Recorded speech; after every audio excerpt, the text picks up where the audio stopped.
नमस्कार. New English academy या ठिकाणी तुम्हा सर्वांचं स्वागत आहे. मी दिलीप मुसळे, स्पर्धा परीक्षा मार्गदर्शक, पुणे. आजच्या लेक्चरमध्ये आपण एक कंडिशनल सेंटेन्स या घटकावर अगदी सखोल चर्चा करणार आहोत. कंडिशनल सेंटेन्सेस हा जो घटक आहे हा ऑलमोस्ट सर्वच स्पर्धा परीक्षांमध्ये, सर्वच क्वेश्चन पेपरमध्ये हा अगदी नेहमी येणारा हा टॉपिक आहे. अगदी राज्यसेवेचा जर पेपर जर पाहिला तर 2 किंवा 3 पर्यंत प्रश्न या एकाच घटकावरही विचारले गेलेले आहेत इथून मागच्या पेपरमध्ये.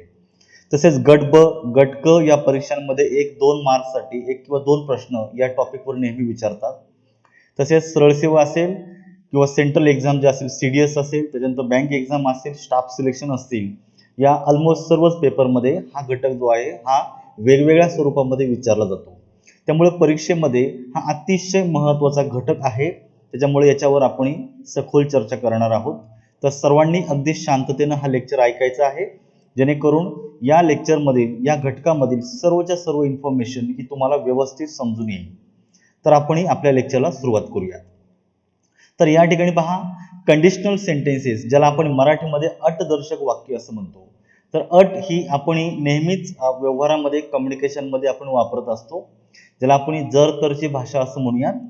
तर ही जर तरची भाषा मी थोडीशी एक्झाम्पल तुम्हाला समजून सांगतो.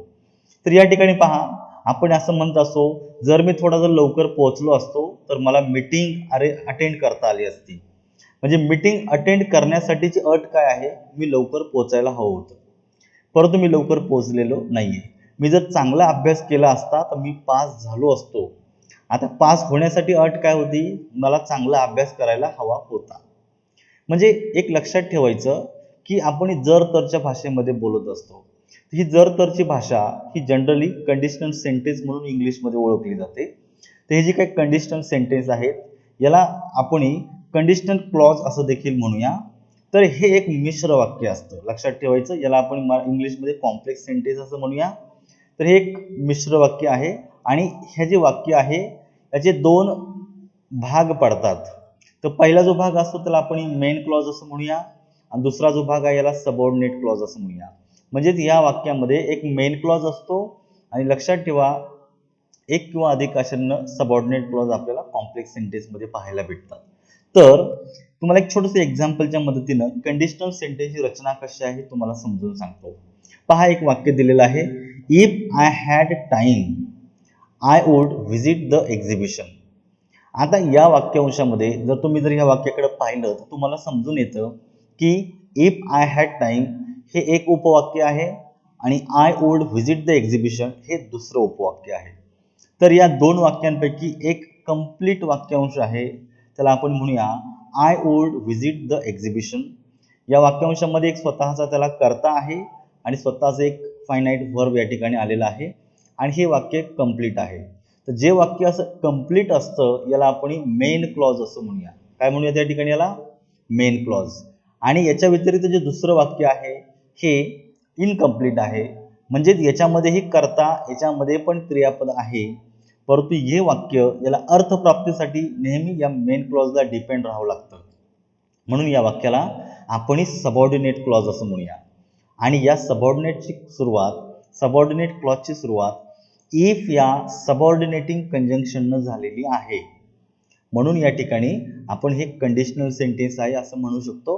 कारण या ठिकाणी इफ आहे, अनलेस आहे, on condition that, in order that, अशा अनेक सबऑर्डिनेटिंग कंजंक्शनचा या ठिकाणी वापर केला जातो. तर एक लक्षात ठेवायचं, इफचा जो काही क्लॉज आहे तर इफच्या क्लॉजमध्ये जो काळ आलेला आहे हा साधा भूतकाळ आलेला आहे. लक्षात ठेवायचं, ज्यावेळेस वाक्यामध्ये सहाय्यकारी क्रियापद हॅव, हॅज आणि हॅड ह्या 3 सहाय्यकारी क्रियापदांपैकी जर हे सहाय्यकारी क्रियापद वाक्यात एकटंच आलं, म्हणजेच या सहाय्यकारी क्रियापदाच्या नंतर मुख्य क्रियापद जर आलेलं नसेल तर ही सहाय्यकारी क्रियापदच वाक्यामध्ये मुख्य क्रियापद म्हणून वापरली जातात. आता या वाक्यामध्ये जो हॅड आहे तो हॅव या मुख्य क्रियापदाचं भूतकाळी रूप आहे, म्हणजेच हॅड हे साध्या भूतकाळामध्ये आलेलं आहे. म्हणजेच काय, तर ज्यावेळेस तुम्हाला असं वाक्य दिलं जातं तर तुम्हाला प्रथमतः सबऑर्डिनेट क्लॉज काय आहे हे शोधायचं आहे. ओके, तर तुम्ही इफ आय हॅड टाइम हा सबऑर्डिनेट क्लॉज वाक्यामध्ये ओळखलेला आहे. 2 नंबरला तुम्हाला वाक्याचा काळ ओळखायचा आहे. म्हणजे या ठिकाणी वाक्यामध्ये साधा भूतकाळ आलेला आहे, तुम्ही वाक्याचा काळ ओळखलेला आहे. जर तुम्ही एकदा काळ ओळखला तर त्या काळावरून त्या वाक्यामधून व्यक्त होणारी जी कंडिशन आहे ही तुमच्या लक्षात येते. कारण वाक्य जर साध्या भूतकाळात असेल तर या वाक्यामधून इमॅजिनरी कंडिशन, इम्प्रोबॅबल कंडिशन व्यक्त होते हे तुम्हाला समजतं. आता ही कंडिशन काय आहे ही थोड्या वेळात आपण पाहणार आहोत. आणि या साध्या भूतकाळाच्या वाक्याच्या नंतर मेन क्लॉजमध्ये जे काही वाक्य येतं त्या वाक्यामध्ये आपल्याला ओल्ड प्लस क्रियापदाचं मूळ रूप तुम्हाला वापरावं लागतं. तर या ठिकाणी अशा प्रकारचा वाक्यांश या ठिकाणी दिलेला आहे. तर या एक मेन क्लॉज आहे आणि त्याला जोडून सबऑर्डिनेट म्हणजे एक सबऑर्डिनेट क्लॉज आणि एक मेन क्लॉज या ठिकाणी आलेला आहे. तर मेन क्लॉज मध्ये जी काही क्रिया घडते आहे तर त्या क्रियेची अट सबऑर्डिनेट क्लॉज मधून व्यक्त होत असते. तर आपल्याला अशा प्रकारची वाक्य येत असतात. तर पेपरला आल्याच्या नंतर फिल इन द ब्लँक साठी पण हा वाक्य येतं आणि सध्याच्या पॅटर्न मध्ये मोस्टली हा जे वाक्य असतात हे कॉमन एरर साठी विचारले जातात. तर हा जो व्हिडिओ आहे या ठिकाणी मी फक्त मेन कंटेंट जो आहे, मेन टॉपिक जो आहे तो या ठिकाणी मी कव्हर करणार आहे. तर त्याच्यानंतर मी जो नेक्स्ट व्हिडिओ बनवेल त्या व्हिडिओमध्ये कंडिशनल सेंटेन्सनी आयोगाने जे काही प्रश्न विचारलेले आहेत या प्रश्नांची मी विश्लेषण देण्याचं काम मी सेकंड व्हिडिओमध्ये करणार आहे. तर ह्या व्हिडिओच्या नंतरचा व्हिडिओ असेल तो विश्लेषणाचा असेल, तो पण सर्वांनी आवर्जून पाहावा. तर आता सर्वप्रथम लक्षात ठेवायचे जे काही सबऑर्डिनेट क्लॉज आहे यालाच आपण अशा रीतीनं कंडिशनल क्लॉज देखील असं म्हणतो आहे, लक्षात ठेवा. आणि हे जे काही कंडिशनल क्लॉज जो आहे त्याची सुरुवात ही मुख्यत्वे इफ आणि अनलेस न होत असते. लक्षात ठेवायचे दोन शब्द विसरायचे नाही. ह्या सबऑर्डिनेट क्लॉजची म्हणजे कंडिशनल क्लॉजची सुरुवात ही मोस्टली इफ आणि अनलेस न होत असते. पण याच्या व्यतिरिक्त प्रोव्हाइडेड, त्याच्यानंतर इन ऑर्डर दॅट, प्रोव्हाइडेड अशा काही शब्दांनी देखील सुरुवात केली जाते. आता हॅड या ठिकाणी काही कंजंक्शन नाहीये, परंतु थोड्या वेळात मी तुम्हाला सांगतो की हॅडनं वाक्याची सुरुवात कशी होते ते, म्हणजे ह्या सबऑर्डिनेट क्लॉजची सुरुवात कशी होते ती थोड्या वेळात मी तुम्हाला सांगून देतो. तर आता सगळ्यात महत्त्वाची माहिती की हे जे काही कंडिशनल क्लॉज आहे ह्या कंडिशनल क्लॉजचं वाक्यामध्ये लोकेशन कुठं असतं. म्हणजे वाक्यामध्ये तुमच्या दोन क्लॉज झाले. पहिला झाला तुमचा तो मेन क्लॉज आणि जो सेकंड झाला तो तुमचा सबऑर्डिनेट क्लॉज. आणि जो सबऑर्डिनेट क्लॉज असतो तो आहे तुमचा कंडिशनल क्लॉज. लक्षात ठेवायचं आहे की सबऑर्डिनेट क्लॉज हा मेन क्लॉजच्या अगोदरही येऊ शकतो किंवा मेन क्लॉजच्या नंतर देखील येऊ शकतो. मग ज्यावेळेस हा सबऑर्डिनेट क्लॉज मेन क्लॉजच्या अगोदर येतो त्यावेळेस काय करायचं, जे हा सबऑर्डिनेट क्लॉज संपतो त्या ठिकाणी सर्वप्रथम स्वल्पविराम द्यायचा आणि त्याच्यानंतर पुढे मेन क्लॉज जोडून द्यायचा. आले लक्षात? तिथे स्वल्पविराम का द्यायचा तर लक्षात ठेवा की हा जो सबऑर्डिनेट क्लॉज आहे आणि त्याच्यानंतर येणारा मेन क्लॉज आहे यांना कनेक्ट करण्यासाठी एकही कनेक्टर या ठिकाणी नाहीये. म्हणून साठी सिंपली आपण या ठिकाणी काय करतो आहे, स्वल्पविराम देऊन हे दोन वाक्यांश फक्त जोडण्याचं काम आपण या ठिकाणी करत आहोत. तर लक्षात ठेवायचं आहे. तर कधी कधी हा जो सबऑर्डिनेट क्लॉज आहे, हा जो काही कंडिशनल क्लॉज आहे हा मेन क्लॉजच्या नंतर देखील येतो. आणि ज्यावेळेस तो मेन क्लॉजच्या या प्रकार ज्यावेळेस नंतर येतो तर या ठिकाणी कुठल्याही प्रकारचा स्वल्पविराम वगैरे द्यायची गरज नाही. कारण स्वतः इफ हा जो काही शब्द आहे हा सबऑर्डिनेटिंग कंजंक्शन आहे आणि तो या दोन वाक्यांशाला जोडण्याचं काम तसंही करत असतो. त्याच्यामुळं या ठिकाणी तो फक्त आपल्याला जोडून द्यायचा आहे. आलं लक्षात? त्याच्यामुळं वाक्यामध्ये अशा रीतीने इफ वापरून किंवा अनलेस वापरून आपण मोस्टली कंडिशनल सेंटेन्स बनवतो आहे आणि त्याच्यामध्ये पुढे मेन क्लॉजचा वापर आपण करत असतो. तर या ठिकाणी आपल्याला पाहायचं आहे की जर वाक्यामध्ये तुम्ही अनलेस वापरला तर लक्षात ठेवायचंय आपण वाक्यामध्ये अनलेस वापरून एक निगेटिव्ह कंडिशन वाक्यामध्ये दर्शवत असतो. निगेटिव्ह म्हणजेच काय, तर थोडी नकारदर्शक कंडिशन आपण दर्शवत असतो. तर या ठिकाणी अनलेसचा अर्थ इफ नॉट असा होतो. त्याच्यामुळे इफ आणि अनलेस हे ऑलमोस्ट सेम आहेत, फक्त एक पॉझिटिव्ह आहे आणि एक वाक्य निगेटिव्ह बनवतं. तर या ठिकाणी दिलेले बघा, अनलेस यू वर्क हार्ड, अशा रीतीनं तू जर कठोर परिश्रम केले नाहीस तर काय होणार आहे, यू कॅनॉट अचीव सक्सेस, या ठिकाणी तू यश मिळवू शकणार नाहीस. तर या ठिकाणी मेन क्लॉज मध्ये एक अट दिलेली आहे आणि सबऑर्डिनेट क्लॉज मध्ये अशा रीतीनं त्याचा कॉन्टेंट दिलेला आहे. त्यामुळे मेन क्लॉज मधील जी काही क्रिया आहे ती घडण्यासाठी अशा रीतीने सबऑर्डिनेट क्लॉज मधली अट ही अतिशय गरजेची आहे. तर आपण थोड्या वेळात पाहणार आहोत की सबऑर्डिनेट क्लॉजमध्ये म्हणजेच कंडिशनल क्लॉजमध्ये इफचं वाक्य कसं असतं आणि अनलेसचा वापर कसा करायचा ते. तर सर्वप्रथम मी सर्वांना एक महत्त्वाची माहिती सांगू इच्छितो की सर्वांनी हा जो चार्ट आहे तो अगदी काळजीपूर्वक तुम्हाला समजून घ्यायचा आहे. का समजून घ्यायचा आहे, तर जो संपूर्ण जो काय तुमचा हा टॉपिक असणार आहे तर तो ह्या छोट्याशा घटकावर डिपेंड आहे. म्हणजे जो विद्यार्थी हा चार्ट व्यवस्थितपणे समजावून घेईल त्याला या टॉपिकवरील जे काही प्रश्न येतात त्यांची उत्तरं देणं हे खूप आणि खूप सोपं होणार मित्रांनो. याच्यामुळं हा छोटासा पार्ट दिसतोय परंतु याला व्यवस्थितपणे समजून घ्यायचं आहे. मी तुम्हाला थोडंसं विश्लेषणाच्या माध्यमातून हा जो काही घटक आहे तो या ठिकाणी सांगतो आहे. तुम्ही अगदी काळजीपूर्वक समजावून घ्या. तो जो काही कंडिशनल जो काही सेंटेन्सेस असणार आहे तर त्याच्यामध्ये पहिला जो तो तुमचा इफचा क्लॉज असतो. इफचा क्लॉज हा सबऑर्डिनेट क्लॉजच आहे, लक्षात ठेवा.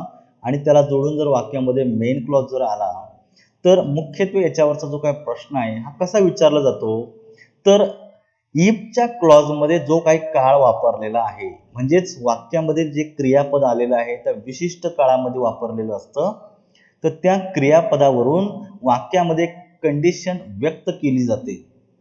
तर या ठिकाणी त्या 3 ते 4 कंडिशन दिलेले आहेत. पहिली जी आहे ती तुमची प्रोबॅबल कंडिशन आहे. दुसरी जी असते तिला आपण झिरो कंडिशनल असं म्हणूया. तिसरं जे आहे ते तुमचं इम्प्रोबॅबल कंडिशन आहे आणि चौथं जे आहे ते इम्पॉसिबल कंडिशन आहे. तर इफच्या क्लॉजमध्ये जे काही क्रियापद वापरलेलं असतं तर त्या क्रियापदावरून त्या वाक्यामध्ये कुठली कंडिशन आहे हे समजतं. आणि जर तुमच्या वाक्यामध्ये विशिष्ट कंडिशन जर दिलेली असेल तर पुढे जो काही मेन क्लॉज आलेला आहे तर त्या मेन क्लॉजमध्ये विशिष्ट क्रियापदाचं रूपच तुम्हाला वापरावं लागतं. जर वाक्यातील क्रियापद जर बदललं किंवा जर अयोग्य रीतीने जर मांडलं तर वाक्यातील क्रियापदामध्ये एरर असते. आणि जर असं एरर असलेलं जर वाक्य जर असेल तर ते वाक्य चुकीचं असतं. त्याच्यामुळं आपल्याला वाक्यात जी कंडिशन व्यक्त झालेली आहे सबऑर्डिनेट क्लॉज मधून तर त्या कंडिशन नुसार मेन क्लॉज मध्ये काळाचा योग्य प्रमाणे उपयोग करायचा आहे. तर नक्की मेन क्लॉज मध्ये काळ काय येतो तर ह्या ठिकाणी मी ते सविस्तर टाकून दिलेलं आहे, ते प्रत्येकाने समजून घ्यायचे. आता जी काही पहिली जी काही कंडिशन आहे इफच्या क्लॉज मधली ती व्यवस्थित पहा. तिला आपण अशा रीतीने प्रोबॅबल कंडिशन म्हणतो. प्रोबॅबल म्हणजे जे पॉसिबल आहे, म्हणून या प्रोबॅबल कंडिशनला आपण पॉसिबल कंडिशन पण म्हणूयात.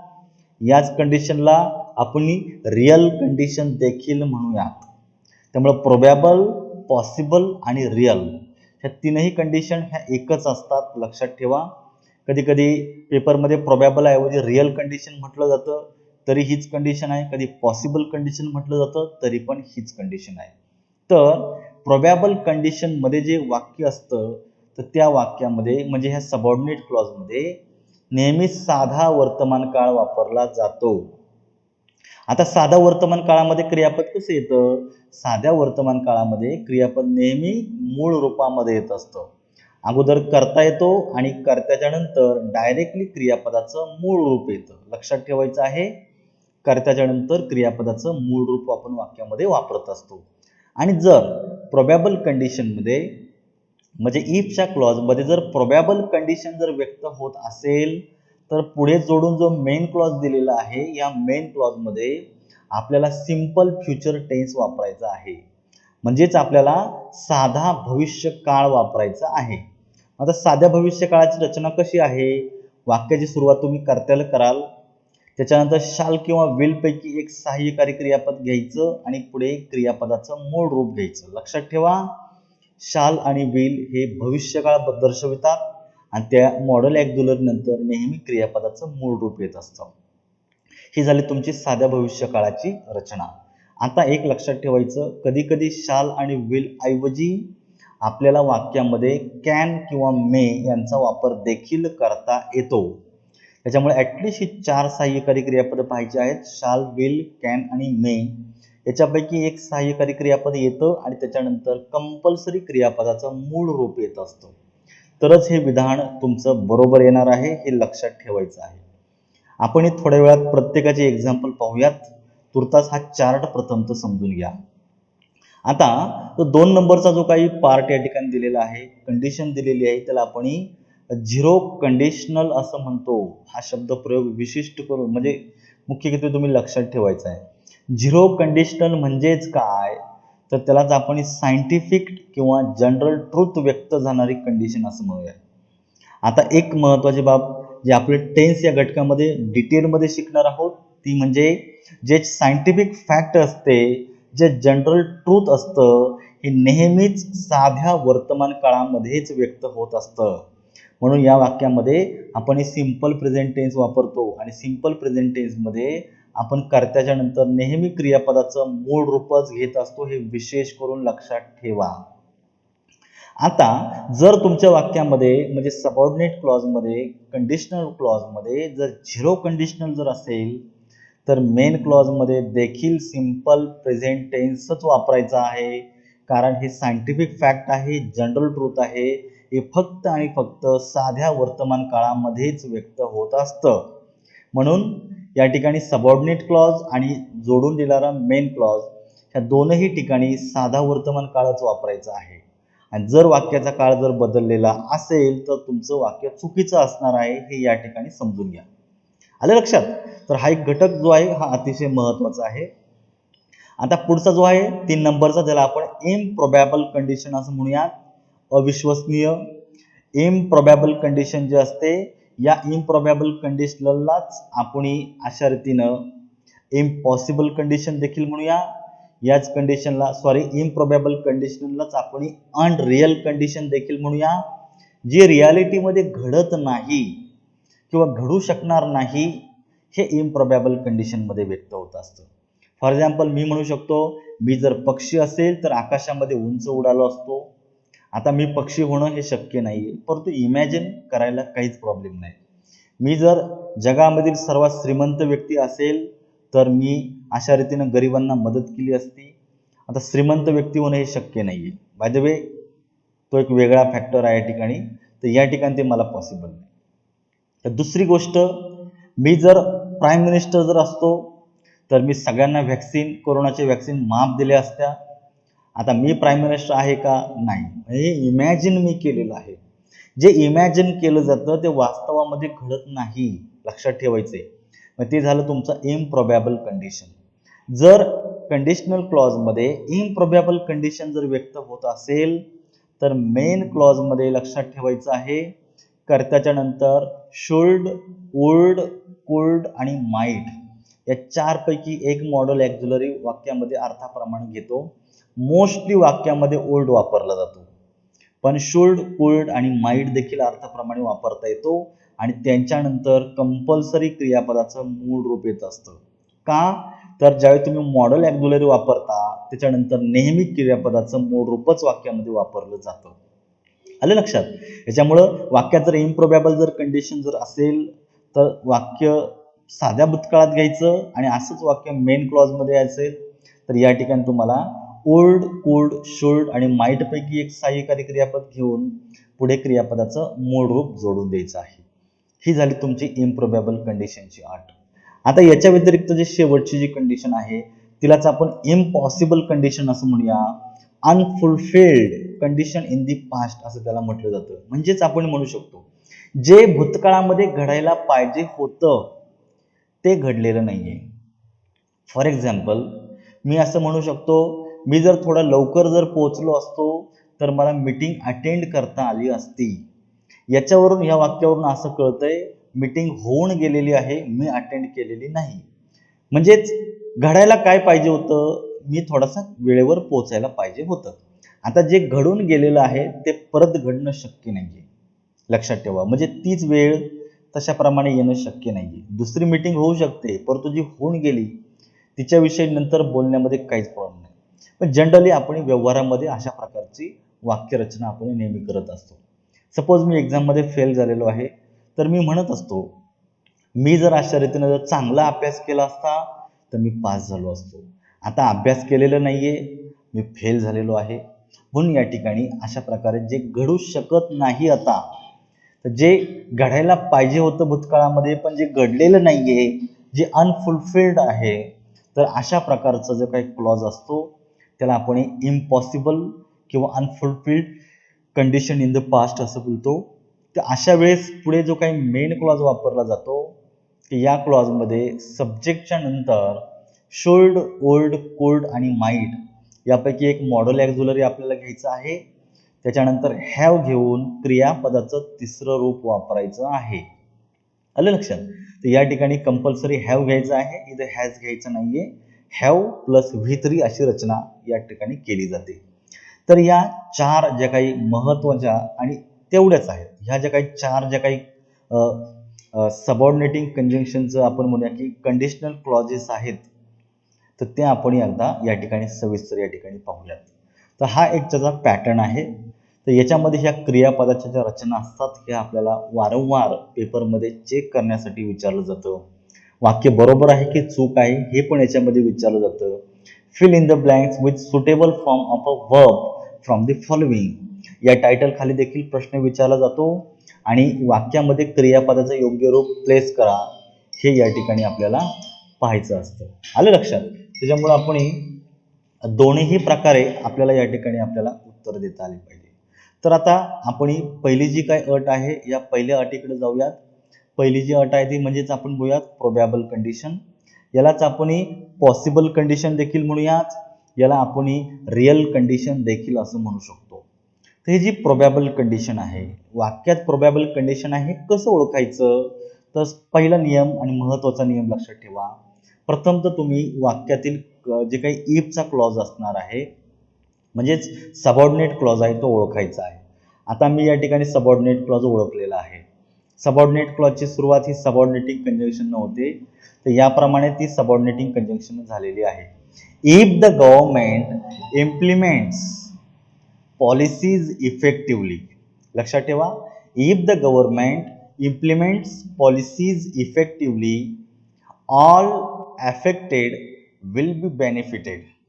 आता या वाक्यामध्ये जो सबऑर्डिनेट क्लॉज आहे या वाक्याचा काळ चेक करायचा आहे. वाक्य आहे साध्या वर्तमान काळामध्ये. लक्षात ठेवायचं, मुख्य क्रियापदाला जर यस किंवा यस प्रत्यय जर जोडला असेल तर असं क्रियापद हे फक्त आणि फक्त साध्या वर्तमान काळामध्येच वापरलं जातं. तर असा सबऑर्डिनेट क्लॉज म्हणजे इफचा क्लॉज याचा जर साधा वर्तमान काळ असेल तर त्या वाक्यातून प्रोबॅबल कंडिशन व्यक्त होते हे नोटीस करायचं आहे.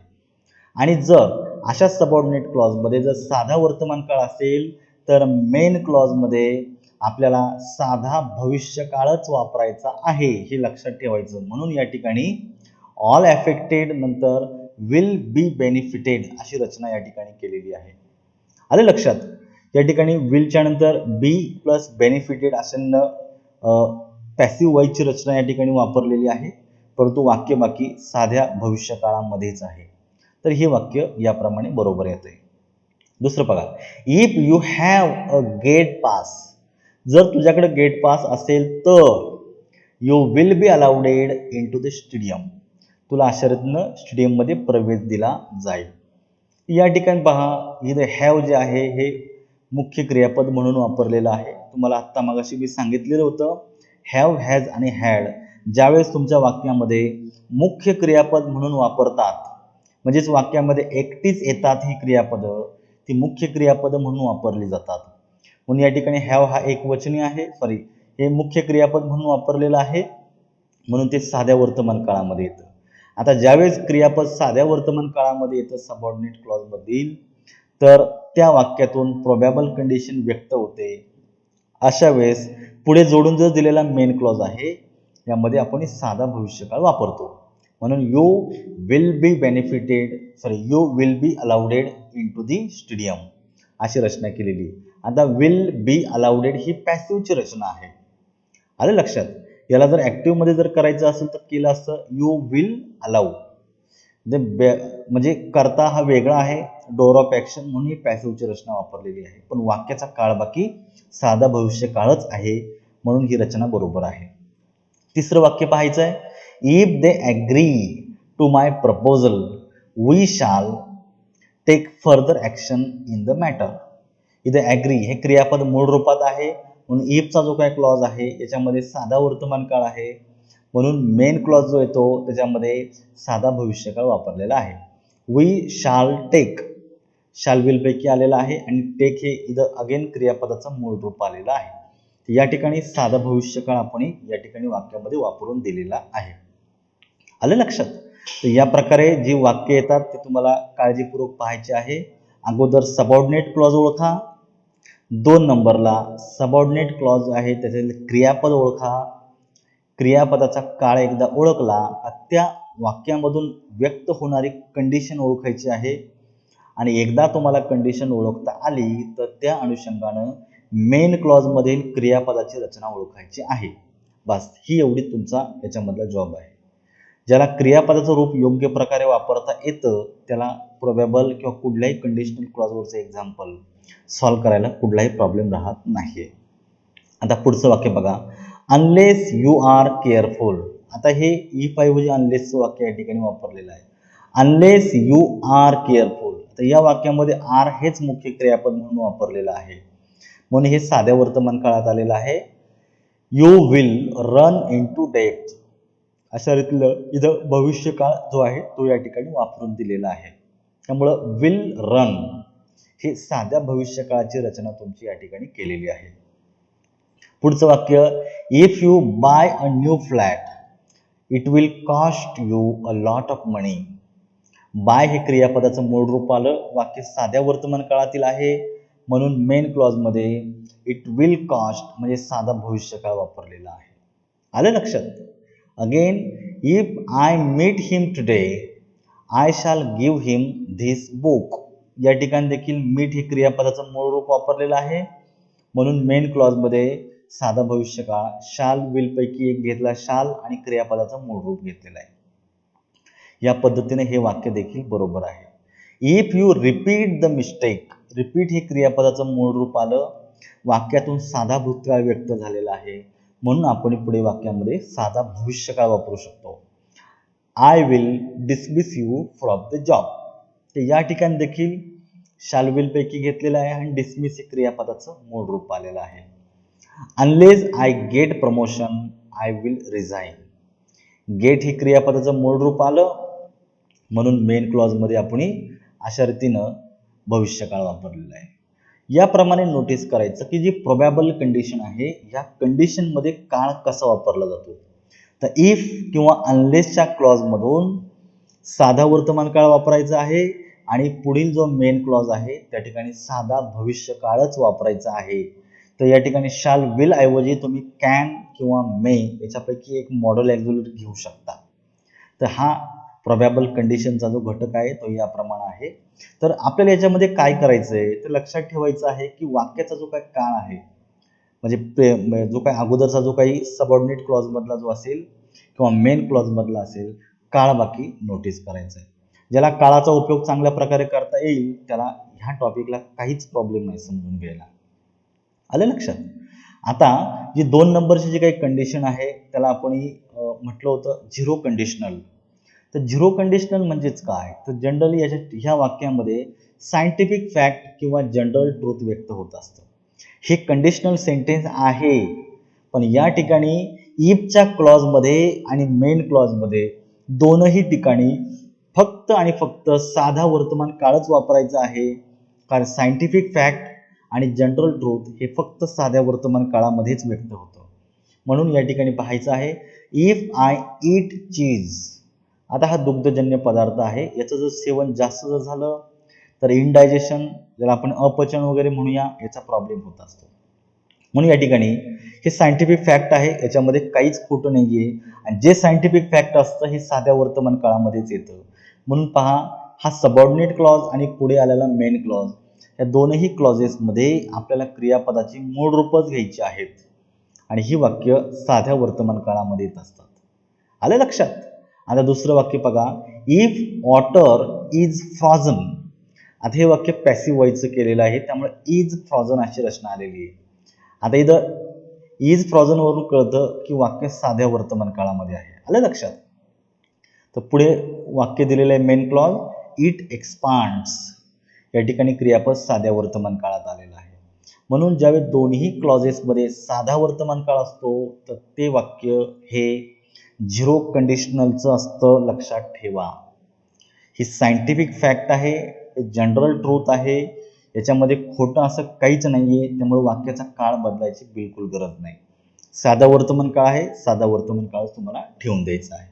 आता आपण महत्वाच्या कंडिशनकडे जाऊयात या ठिकाणी. त्यालाच आपण या ठिकाणी इम्प्रोबॅबल कंडिशन किंवा इमॅजिन कंडिशन असं म्हणूया, इमॅजिनरी कंडिशन असं म्हणूया.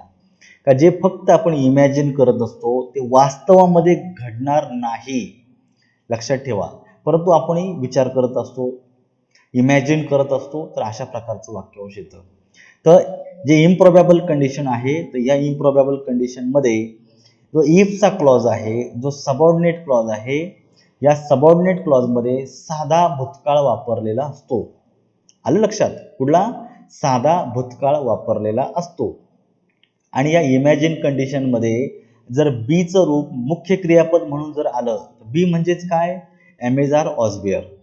तर एमेजार या ठिकाणी येणार नाहीये, भूतकाळातलं घ्यायचे वाक्य म्हणून आपण ऑजबियर घ्यायचं आहे. तर हे जे काही ऑजबियर घेतलेलं जे वाक्य आहे, तर वाक्याचा कर्ता कुठलाही असला, भले तो एकवचनी असू द्या किंवा अनेक वचनी असू द्या, ह्या इमॅजिन कंडिशनमध्ये फक्त आणि फक्त वेअरचाच उपयोग करायचा आहे.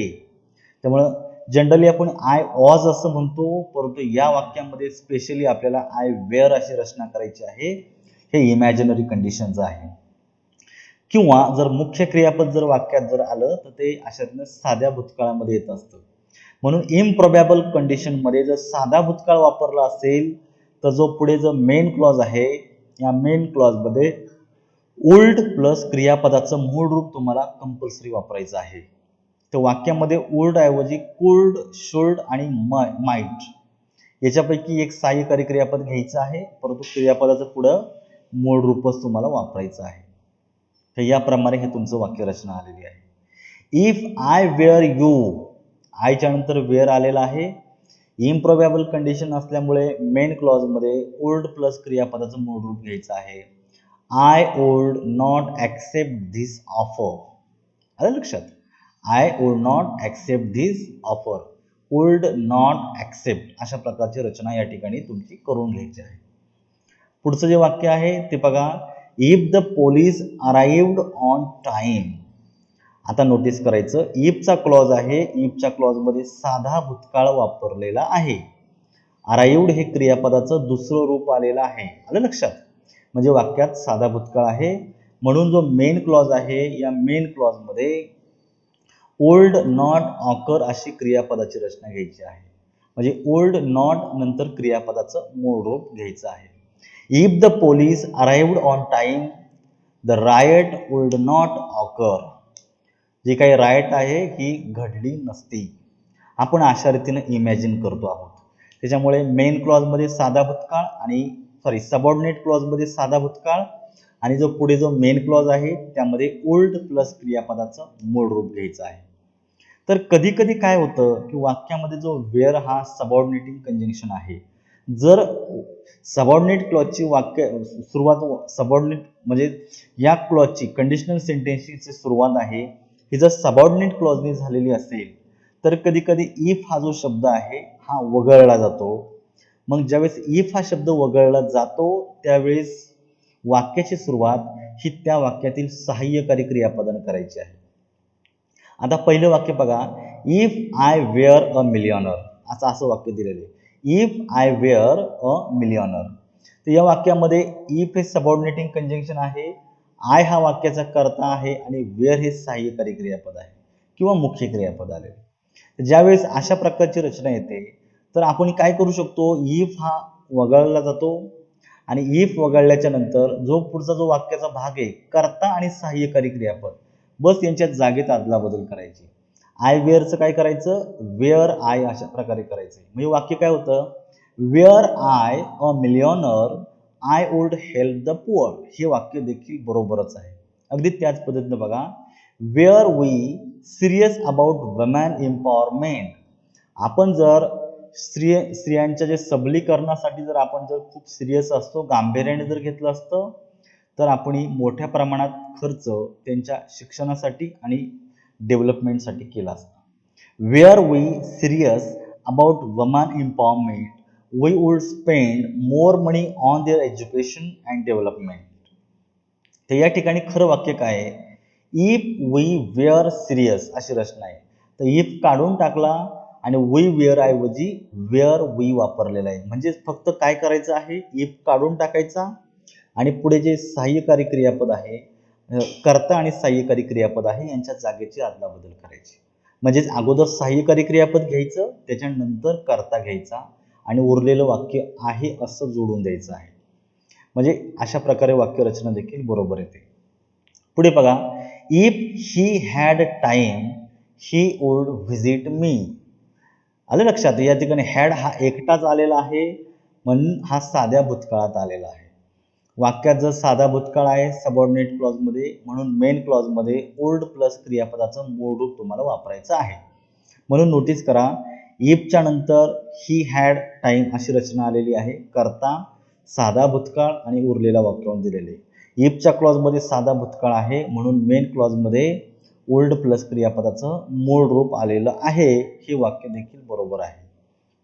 आणि पुढे, if you played well you would win the match. इथं प्लेड साध्या भूतकाळात आल्यामुळं मेन क्लॉजमध्ये ओल्ड प्लस क्रियापदाचं मूळ रूप तुम्हाला जोडून द्यायचं आहे. बघा किती साध्या साध्या गोष्टी असतात. म्हणजेच या क्लॉजमध्ये आपण काय पाहतो आहोत, तर क्रियापदाचा वापर पाहतो आहोत. तर तो जर व्यवस्थित जर लक्षात जर ठेवला तर या प्रश्नातील कुठल्याही म्हणजे या घटकावर कुठल्याही प्रश्नाचं उत्तर जे आहे हे आपण अगदी अलगद पद्धतीनं देऊ शकतो. आणि जे तुम्हाला मी आत्ताच सांगितलं ते परत या ठिकाणी तुम्हाला दिलेले बघा. जर इफच्या क्लॉजमध्ये बी या क्रियापदाचं जे रूप आहे हे मुख्य क्रियापद म्हणून जर वापरायचं असेल, लक्षात ठेवायचं, तर ऑज वेअर पैकी आपल्याला फक्त आणि फक्त वेअरलाच प्राधान्य द्यायचं आहे. आलं लक्षात? म्हणजेच या वाक्यामध्ये वॉज वापरायचा नाही, सर्रास तुम्ही वेअर वापरू शकता. तर हा एक महत्त्वाचा भाग आहे. आणि सगळ्यात महत्त्वाची माहिती, जर वाक्यात वेअर वापरला आणि वेअर नंतर जर प्रोनाऊन जर आलेलं असेल, म्हणजे पर्सनल प्रोनाऊन, तर हे पर्सनल प्रोनाऊन नेहमीच नॉमिनेटिव्ह केसमध्ये येतं. तर बऱ्याच वेळा पेपरमध्ये नॉमिनेटिव्ह ऐवजी ऑब्जेक्टिव्ह केस टाकून देतात आणि वाक्य बरोबर आहे की चूक आहे हे ओळखायला सांगितलं जातं. तर ते नॉमिनेटिव्ह केसमध्ये पाहिजे. नॉमिनेटिव्ह केस म्हणजेच काय, तर ते सर्वनाम वाक्यामध्ये अशांना कर्ता म्हणून वापरलं जातं. म्हणजेच या ठिकाणी पाहायचं आहे, इफ आय वेअर इथं ही दिलेलं आहे, ही नॉमिनेटिव्ह केसमध्ये, हिचं हिम होऊन चालणार नाही, हीच घ्यायचं आहे. सी आणि हर असेल तर फक्त सी घ्यायचं आहे. वी आणि अस असेल तर फक्त वी घ्यायचं आहे. म्हणजे जे प्रोनाऊन आहे हे वेअरच्या नंतर फक्त आणि फक्त नॉमिनेटिव्ह केसमध्येच घ्यायचं आहे. आलं लक्षात? मग पुढचं जे वाक्य ते बरोबरच आहे. I would not obey. वुडच्या नंतर क्रियापदाचं मूळ रूप आलेलं आहे. आता वाक्यात बाकी नकारदर्शक आहे. आलं लक्षात? तर ते या पद्धतीनं तुमची जी वाक्यरचना आहे ती तुमची बरोबर येणार आहे.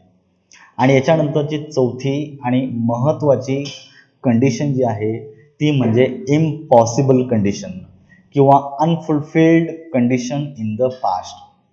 जे भूतकाळामध्ये घडायला पाहिजे होतं परंतु ते भूतकाळामध्ये घडलेलं नाही, म्हणून आपण अशा प्रकारची कंडिशन जी आहे ही वाक्यामध्ये वापरत असतो.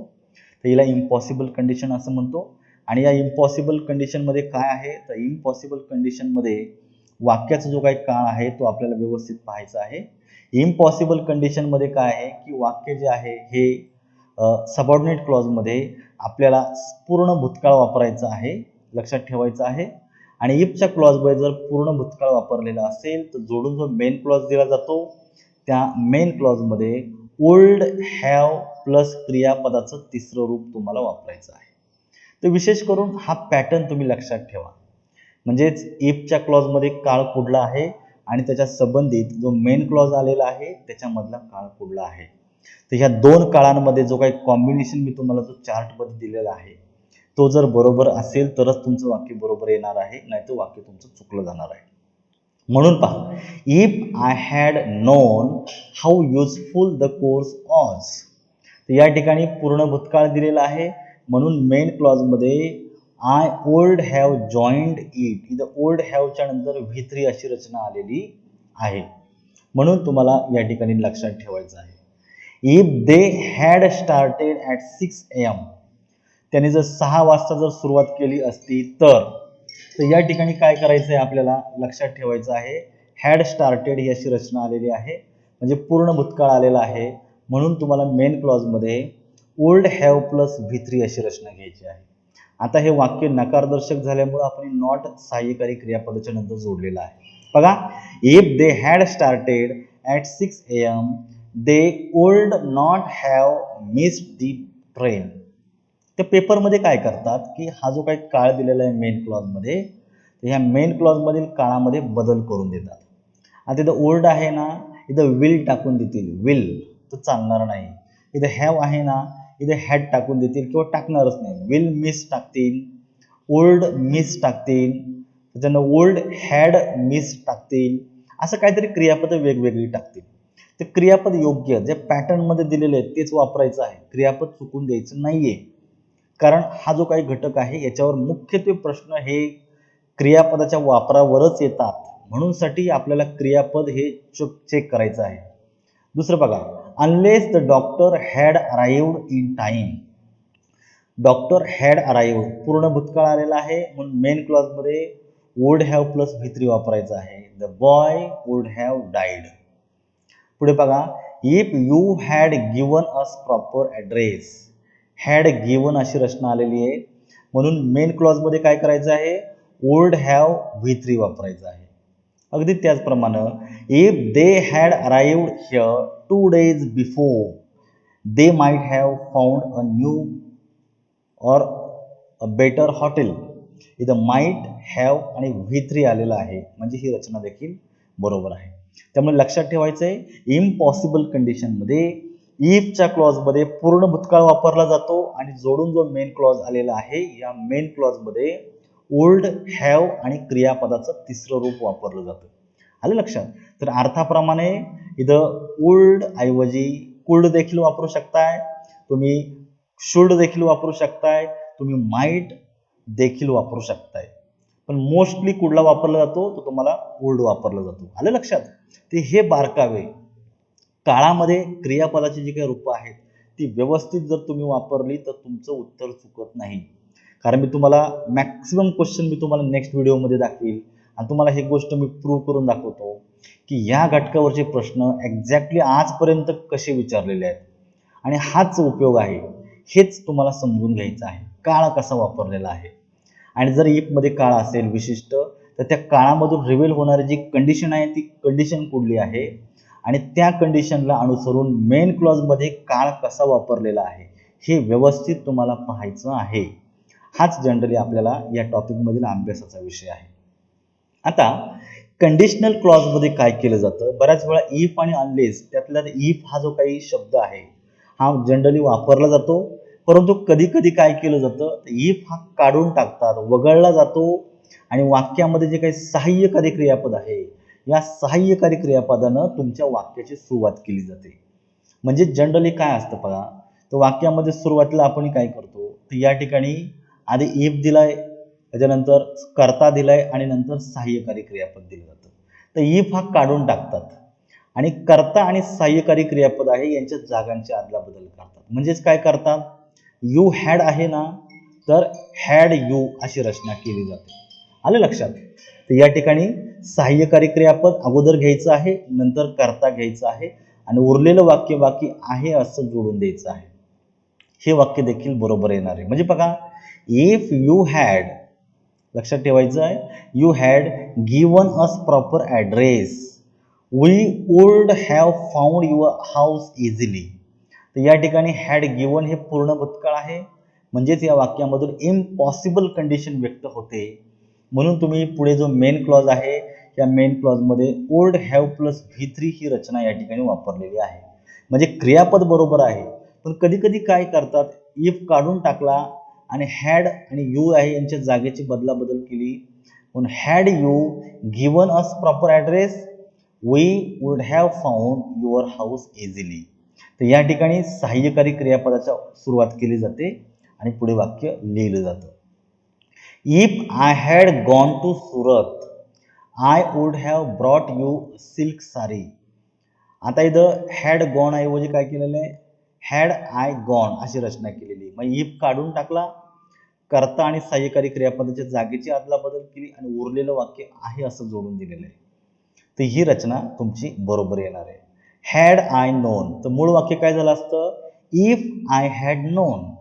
तर इफ काढून टाकला, हॅडनं सुरुवात केली, नंतर करता घेतला. Had I non your problem I would have help you. तर अशी जी रचना आहे ही वाक्याची तुम्हाला वापरता आली पाहिजे.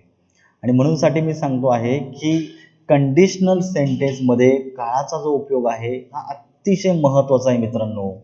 वाक्यातील काळ चेक करा, कंडिशन समजून घ्या, जेणेकरून तुमची उत्तरं तुमची बरोबर येतील. आता एक अतिशय महत्त्वाचा नियम आहे की प्रोबॅबल जी कंडिशन आहे, जी पहिली जी कंडिशन आपण पाहिलेली आहे, तर या प्रोबॅबल कंडिशनमध्ये आपल्याला जो मेन क्लॉज आहे, ह्या मेन क्लॉजमध्ये कधी कधी साध्या भविष्यकाळाऐवजी आज्ञार्थक वाक्याचा काळ देखील वापरता येतो. म्हणजे तिथं काळ वापरायचा नाहीये असा विशिष्ट, म्हणजे साधा भविष्यकाळामध्ये शाल विल असं वापरायचं नाहीये, डायरेक्टली आज्ञार्थक वाक्य वापरून द्यायचं आहे. तर आज्ञार्थक वाक्याची सुरुवात ही क्रियापदानच होत असते, लक्षात ठेवा. म्हणून लक्षात ठेवायचं, if you miss the bus take a taxi. आता इथं जे काही कंडिशन मांडलेली आहे तिच्याशीच संबंधित क्लॉज जोडून दिलेला आहे, पुढे घटना जोडून दिलेली. If you miss the bus take a taxi. आता टेक अ टॅक्सी या ठिकाणी हे आज्ञार्थक वाक्य आहे. आता इफच्या क्लॉजमध्ये जरी साधा वर्तमान काळ आहे, परंतु पुढे अशा रीतीने काही साधा भविष्यकाळ वापरलेला नाहीये. आज्ञार्थक वाक्य देखील चालतं. If anyone comes tell them to wait for 10 minutes. त्यांना सांगा की 10 मिनिटं वेट करा. टेल हे क्रियापदाचं रूप आहे, त्यामुळे क्रियापदाच्या मूळ रूपाने जर वाक्याची सुरुवात होत असेल तर ते वाक्य आज्ञार्थक असतं. म्हणून इफच्या क्लॉजमध्ये साधा वर्तमान काळ असेल तर कधी कधी साधा भविष्यकाळाऐवजी मेन क्लॉजमध्ये आज्ञार्थक वाक्य जरी वापरलं तरी वाक्य तुमचं बरोबर येतं आणि वापरलं जातं, बऱ्याच वेळा वापरलं जातं.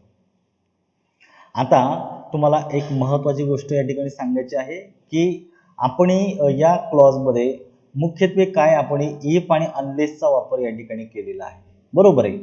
तर कधी कधी इफ आणि अनलेस ऐवजी suppose, on condition that, provided that, as long as, in case आणि सपोजिंग या शब्दांचा आपण वाक्यामध्ये वापर करत असतो.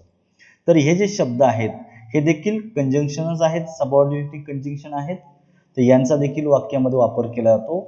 तर बऱ्याच वेळा जे काळाचं जे लॉजिक आपण अगोदर पाहिलं ते या ठिकाणी फॉलो होत नाहीये, पण हे शब्द जर तुमच्या वाक्यामध्ये जर आले तर ही वाक्य देखील कंडिशनल क्लॉजचीच आहेत, हे तुम्हाला या ठिकाणी आवर्जून तुम्हाला सांगायचं आहे. सपोजिंग ही इज अरेस्टेड, साध्या वर्तमान काळातलं वाक्य आहे. व्हॉट विल ही डू, तो काय करेल, इथं विल ही डू. आता या ठिकाणी वाक्य प्रश्नार्थक असल्यामुळे WH वर्डच्या नंतर अगोदर सहाय्यकारी क्रियापद आलं आणि नंतर करता आलेलं आहे आणि नंतर मुख्य क्रियापद आलं. ह्या वाक्यामधून साधा भविष्यकाळच व्यक्त झालेला आहे, म्हणून हे वाक्य बरोबर आहे. The officer gave the information to reporters. एका ऑफिसरनं, म्हणजे रिपोर्टर्स असतील, न्यूजपेपर रिपोर्टर्स, त्यांना काही माहिती दिलेली आहे. काय माहिती दिलेली आहे, कशी दिलेली आहे, ऑन कंडिशन दॅट, एका विशिष्ट अटीवर काही माहिती दिलेली. ती अट कुठली आहे, his name was not disclosed, त्याचं नेम हे डिस्क्लोज केलं जाणार नाहीये. या अटीवर तुम्हाला काय केलेलं आहे, पुढे सबऑर्डिनेट क्लॉज जोडून दिलेला आहे. म्हणजे या ठिकाणी ह्या पद्धतीची जी रचना आहे ते तुम्हाला या ठिकाणी पाहायची आहे. राकेश लेंट मी 10,000 रुपीज. राकेशनं मला 10,000 रुपये दिलेले आहेत. मग कुठल्या अटीवर दिलेले आहे, on condition that I paid it back within a month, मी त्याला 1 महिन्याच्या आतमध्ये परत ते त्याला देईन. या अटीवर ते आशेनं त्याने 10,000 रुपये दिलेले आहेत. म्हणजे हे वाक्य ह्या प्रकारचं आलेलं आहे. We will go to the market, we will go to the market, आम्ही मार्केटला जाऊ. ही जाण्यामागची अट काय आहे, provided that it stops raining. म्हणजेच ऑन कंडिशन दॅट आणि प्रोव्हाइडेड दॅटचा अर्थ सारखाच आहे. जर पाऊस थांबला, म्हणजेच ही अट घडण्यासाठी पाऊस थांबणं गरजेचं आहे. जर पाऊस थांबला तरच आम्ही अशानं मार्केटला जाऊ. प्रोव्हाइडेड दॅट या ठिकाणी जोडलेला क्लॉज हा सबऑर्डिनेटिंग क्लॉजच आहे, कंडिशनल क्लॉजच आहे. Suppose you are selected. Suppose न देखील कधी कधी वाक्याची सुरुवात होते, म्हणजे कंडिशनल क्लॉजची सुरुवात होते. आर सिलेक्टेड हे साध्या वर्तमान काळातील रचना झाली क्रियापदाची. Will you give us treat हे व्हर्बल क्वेश्चनचं आहे, परंतु हे वाक्य साध्या भविष्य काळातलं आहे. ही रचना देखील तुमची बरोबर आलेली आहे. पुढे बघा, यू कॅन लिव्ह हिअर. तू या ठिकाणी राहू शकतोस. कुठपर्यंत राहू शकतोस? राहण्यामागची अट काय आहे? तर अट अशी आहे, as long as you help us. जोपर्यंत तू आम्हाला मदत करतोय तोपर्यंत तू या ठिकाणी राहू शकतो. म्हणजे तू या ठिकाणी राहण्यामागची अट अशी आहे की तू आम्हाला मदत केली पाहिजे. ॲज लॉंग या कंजंक्शननं हे वाक्य जोडलेलं आहे. हे वाक्य देखील बरोबर आहे. You can attend the seminar as long as your principal permits you. जोपर्यंत तुझे प्रिन्सिपल तुला अलाउ करतायत तोपर्यंतच तू हा सेमिनार अटेंड करू शकतोय. इथं ॲज लॉंग ॲजनं क्रियेची अट जोडलेली आहे, म्हणून याला कंडिशनल क्लॉज असे म्हणायचं.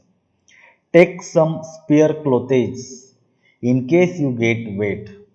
या ठिकाणी साधा वर्तमान काळ आलेला आहे आणि ते वाक्य इन केसनं जोडलेलं आहे. जर तू अशानं भिजशील तर अशानं त्यासाठी तुला काही एक्स्ट्रा क्लोथेस तुला जवळ ठेवायचे आहेत. तर या वाक्याची सुरुवात ही आज्ञार्थक म्हणजेच क्रियापदानं झालेली आहे, म्हणून हे वाक्य आज्ञार्थक आहे. नोटीस करायचं की असे काही सहाय्यकारी क्रियापदं जी काही सबऑर्डिनेटिंग कंजंक्शन आहेत यांनी तुमच्या वाक्याची सुरुवात होऊ शकते. आता एक तुम्हाला मी या ठिकाणी सांगू इच्छितो का हे जे सबऑर्डिनेटिंग कंजंक्शन आहे यांचा अगदी इन डिटेल उपयोग आपण एक कंजंक्शन या टॉपिकमध्ये पाहणार आहोत. म्हणून या ठिकाणी मी त्या कंजंक्शनचा जास्त डिटेलमध्ये मी सांगितलेलं नाहीये, परंतु या ठिकाणी मी सांगतो की जर हे कंजंक्शन जर वापरलेले असतील तर ती वाक्य कंडिशनल क्लॉजचीच असतात. आलं लक्षात? तर या ठिकाणी अशा प्रकारे हा जो घटक आहे तो मी तुम्हाला सांगितलेला आहे. तर आता एक छोटासा अजून ॲडिशनल भाग मी याला जोडून देतो आहे की इफचा जर तो क्लॉज असेल तर इफच्या क्लॉजमध्ये अनलेस कसा वापरायचा. कधी कधी असा एखादा प्रश्न तुम्हाला विचारला जातो की use of unless in place of if in the following sentence. Unless ऐवजी तुम्हाला वाक्यामध्ये इफ या कंजंक्शनचा वापर करायचा आहे. आलं लक्षात? त्याच्यामुळे इफच्या वाक्यात अनलेसही वापरता येतो आणि अनलेसच्या वाक्यामध्ये इफ देखील तुम्हाला वापरता येतो. तर तो कसा वापरायचा तो या ठिकाणी मी तुम्हाला पाहतो. आता इफच्या वाक्यामध्ये तुम्ही अनलेस आरामशीर वापरू शकताय.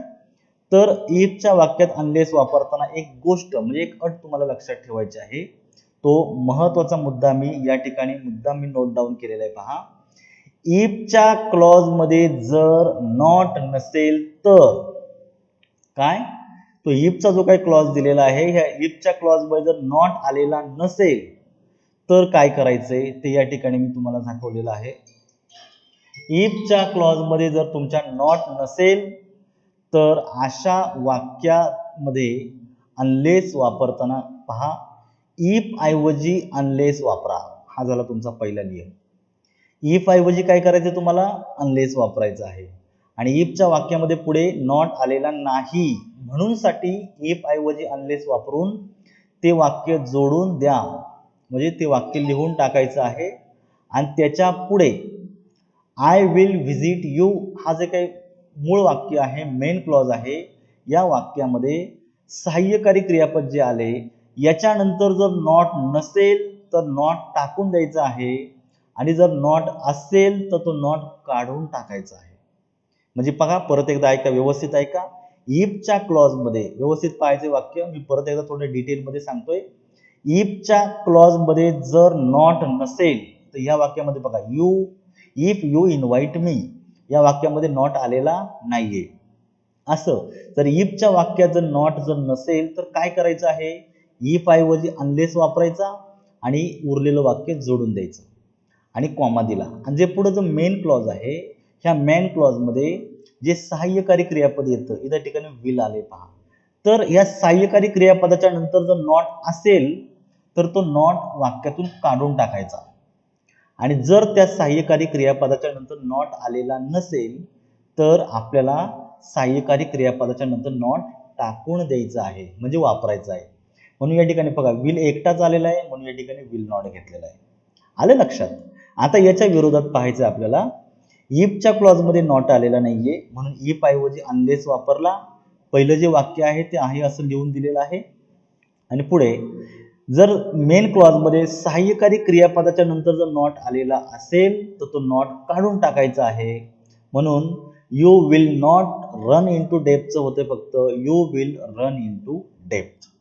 म्हणजे या ठिकाणी अर्थाच्या दृष्टीने ही रचना तुमची बरोबर येणार आहे. If you have a healthy diet, इथं मेन क्लॉजमध्ये इफच्या क्लॉजमध्ये नेगेटिव्ह वर्ड नाहीये, म्हणून इफ ऐवजी अनलेस घेतलेला आहे. आणि पहिला जो वाक्यांश हा जोडून दिलेला आहे. आणि मेन क्लॉजमध्ये सहाय्यकारी क्रियापदाच्या नंतर नॉट नाही, म्हणून विलच्या नंतर नॉट टाकून दिलेला आहे. अशा प्रकारे तुम्हाला वाक्य करायचंय. हा झाला तुमचा एक भाग.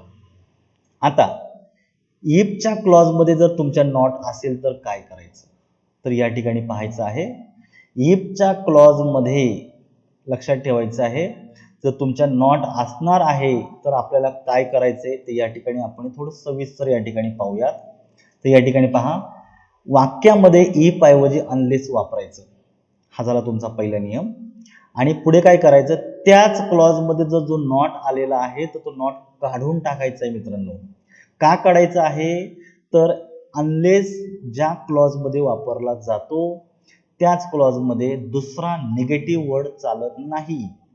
म्हणून अनलेस हा स्वतः निगेटिव्ह वर्ड असल्यामुळे त्याच क्लॉजमध्ये जर दुसरा निगेटिव्ह वर्ड जर असेल तर तो तुम्हाला काढून टाकायचा आहे.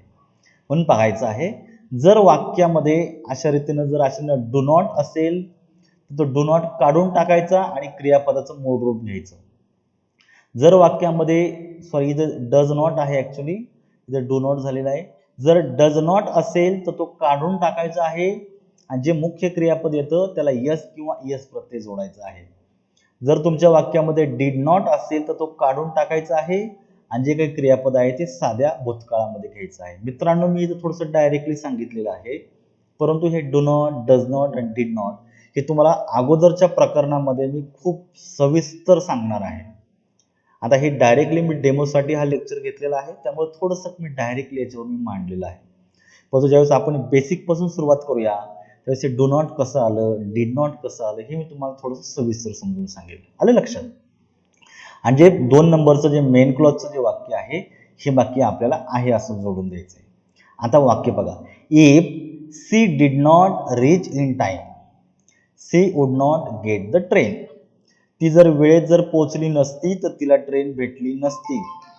तर या वाक्यामध्ये तुम्हाला पाहायचं आहे, या ठिकाणी बघा डिड नॉट रीच असं क्रियापद आलेलं आहे. तर मी आत्ताच तुम्हाला सांगितलंय, जर इफच्या क्लॉजमध्ये जर नॉट असेल तर आता या ठिकाणी बघा नॉट आलेला आहे. आता नॉट एकटा नाही आला, त्याच्या अगोदर डिड आलेला आहे.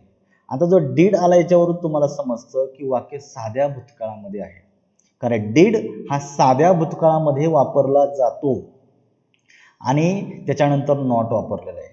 तर आपल्याला काय करायचंय, इफ ऐवजी अनलेस घ्यायचा. या ठिकाणी आपण अनलेस घेतलेला आहे.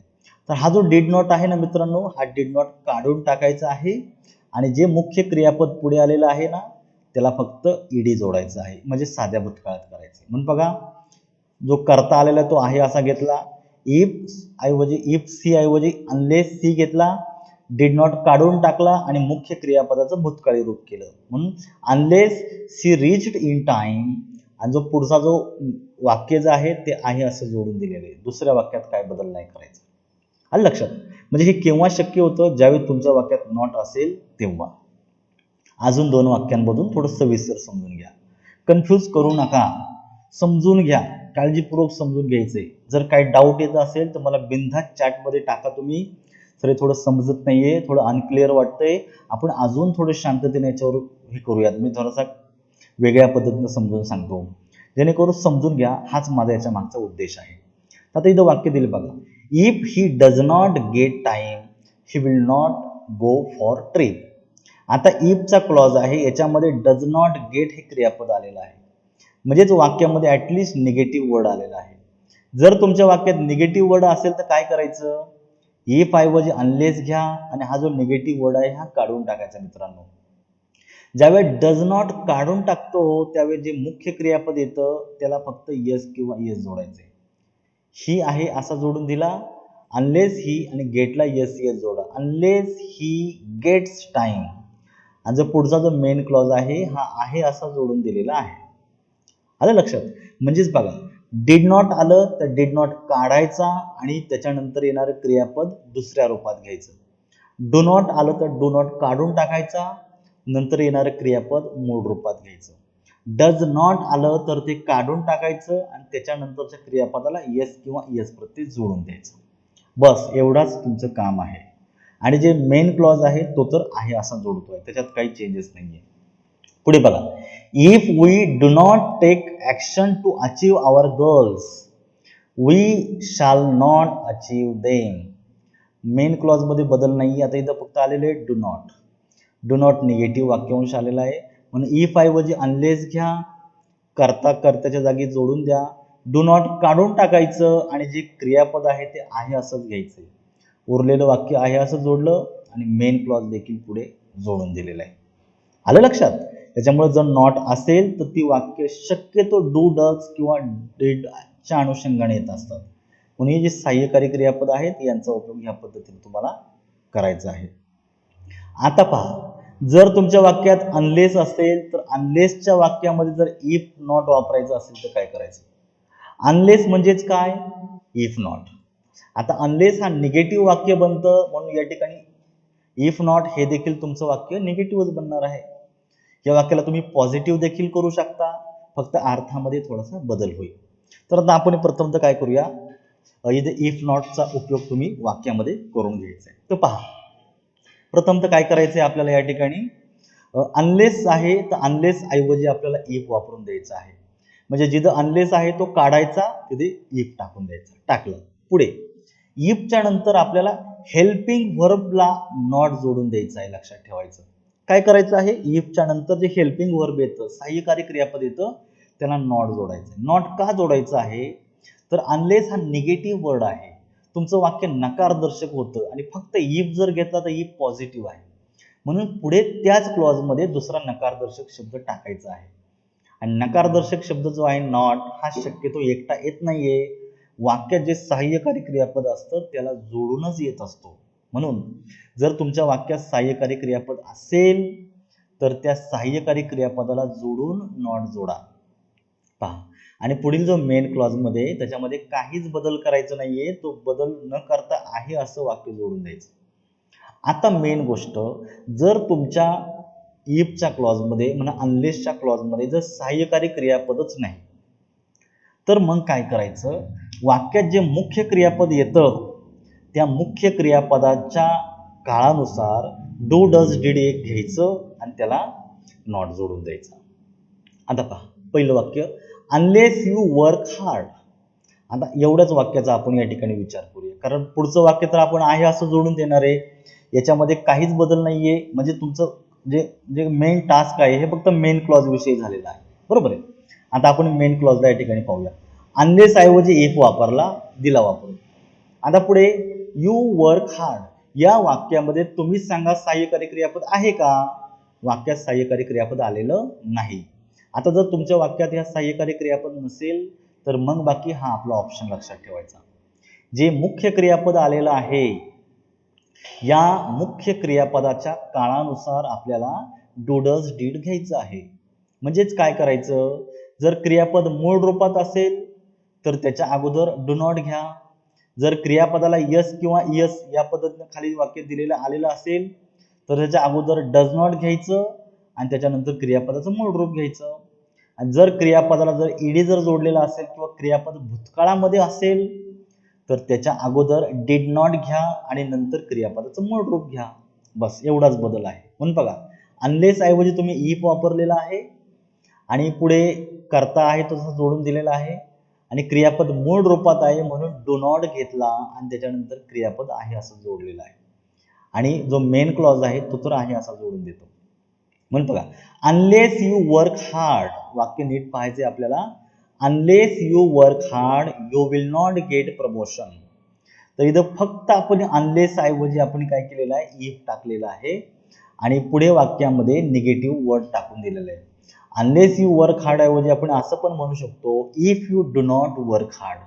लक्षात ठेवा, या वाक्याचा आणि if you do not work hard या वाक्याचा दोन्हींचाही अर्थ एकच आहे, फक्त आपण कंजंक्शन बदललेलं आहे. याच्यावर पण तुम्हाला प्रश्न येतात, त्यामुळं आपल्याला अशा प्रमाणे वाक्यामध्ये कंजंक्शन बदलणं देखील आपल्याला जमलं पाहिजे.